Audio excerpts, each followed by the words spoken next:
Today on Tricurl Studios, we take a look at the Boogie Distortion from Twinote.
So there you go. There are 3 sound samples for the Boogie Distortion. The first 2 sound samples more than likely is what you're looking for in this pedal, kind of a high gain situation.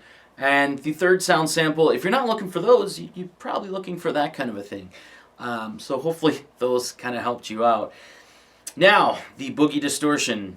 It doesn't necessarily sound like a Mesa Boogie amp. Obviously from the design, that's kind of what they're going after. And I'll tell you why I think they are putting this as a Boogie Distortion, other than trying to sell the pedal. The bass control on this, there's a lot of bass. So you really want to ride it in between like 9 and 12 o'clock. Any more and you're really kind of getting too much woof in your sound. And then, of course, the high, there's not really... I find that unless you have it on like 3 or higher for a high gain setting, you're really... It sounds like a Fender amp distortion, if that makes any sense. So basically we have a somewhat high gain distortion pedal that has a very thumpy bass control, and the high end on it, you really need to turn it up. So that's why I think they're labeling it as a Boogie Distortion. Now that I said that, you don't really have to have the highs all the way up on any Mesa Boogie amps, but I think that's why they're labeling this as a Boogie Distortion. One thing I probably should have tried, and I kind of don't want to at this point, but one thing that would benefit this, similar to like a dual rectifier or what have you, you could probably throw a tube screamer or some sort of boost in front of it to boost the signal from your guitar to put it into this. And it would probably give you a more pleasing sound and a little more control over it for a high gain situation. There is one last thing that I do want to note, and that's with the Twinote packaging. Look at this sucker. Huh? How do you open it? How do you open it? You gotta pop her up, and you got this little thingy here, and then you look at it and you're like, oh, how do you open it? And it's here. Great. This is probably one of the most frustrating packages to get for a pedal. This one was actually the best out of all of them, but generally when you get like a Twinote pedal, this is too stiff and it feels like you're going to rip the box open. Fix your packaging, Twinote.